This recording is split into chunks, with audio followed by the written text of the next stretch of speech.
मित्र नमस्कार, मैं अनिरुद्ध विश्वकर्मा। गुजरात के सूरत से बीजेपी के प्रत्याशी मुकेश दलाल निर्विरोध निर्वाचित हो गए। कांग्रेस का पर्चा खारिज कर दिया गया। टोटल 9 प्रत्याशी अपने पर्चे को वापस ले लिए, इसलिए बीजेपी के प्रत्याशी मुकेश दलाल निर्विरोध निर्वाचित हो गए। यह बीजेपी के लिए शुभ संकेत है।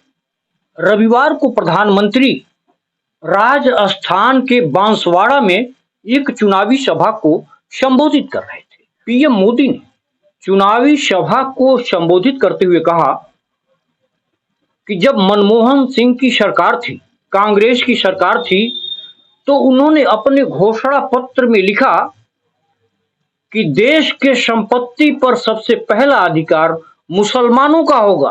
देंगे। और पहले जब उनकी सरकार थी, उन्होंने कहा था कि देश की संपत्ति पर पहला अधिकार मुसलमानों का है। आगे उन्होंने कहा, इसका मतलब है संपत्ति इकट्ठी करके किसको बांटेंगे? जिनके ज्यादा बच्चे हैं उनको बांटेंगे। इसका मतलब ये संपत्ति इकट्ठी करके किसको बांटेंगे? जिनके ज्यादा बच्चे हैं उनको बांटेंगे। घुसपैठियों को बांटेंगे। क्या आपकी मेहनत की कमाई का पैसा घुसपैठियों को दिया जाएगा? आपको मंजूर है ये? जनसत्ता ने अपने लेख में लिखा है कि दिसंबर 2006 में राष्ट्रीय विकास परिषद की एक बैठक को संबोधित करते हुए मनमोहन सिंह ने संसाधनों के विवेकपूर्ण उपयोग की आवश्यकता पर जोर दिया था।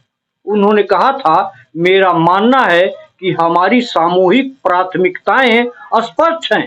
कृषि, सिंचाई और जल संसाधन, स्वास्थ्य, शिक्षा, ग्रामीण बुनियादी ढांचे में महत्वपूर्ण निवेश और सामान्य बुनियादी ढांचे की आवश्यकता, सार्वजनिक निवेश आवश्यकताओं के साथ साथ एससी, एसटी, अन्य पिछड़े वर्गों, अल्पसंख्यकों और महिलाओं और बच्चों के उत्थान के लिए कार्यक्रम।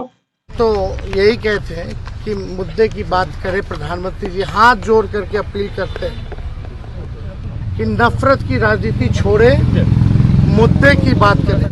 चुनाव जीतने के लिए राजनीतिक दल साम दंड भेद सब कुछ लगा करके सत्ता हथियाने के लिए बेचैन रहते। इसीलिए चुनाव के दौरान खून खराबे होते हैं, मारपीट भी होता है। संजय निषाद जो कैबिनेट मंत्री हैं, कल कुछ लोगों ने उनके साथ दुर्व्यवहार किया। हालांकि संजय निषाद ने कहा कि हमारे साथ जिन लोगों ने मारपीट किया वे समाजवादी पार्टी के लोग थे।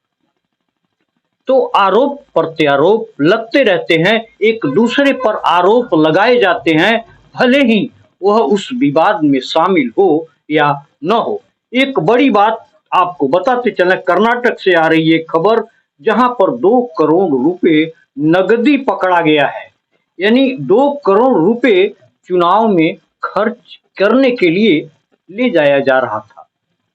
यानी आप सोच लीजिए कि यह पैसे वोटरों में, मतदाताओं में बांटे जाएंगे।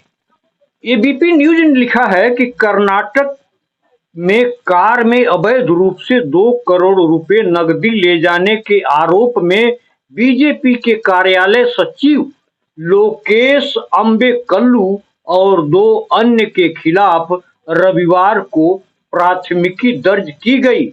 मुख्य निर्वाचन अधिकारी के कार्यालय ने यह जानकारी दी। तो कुल मिलाकर के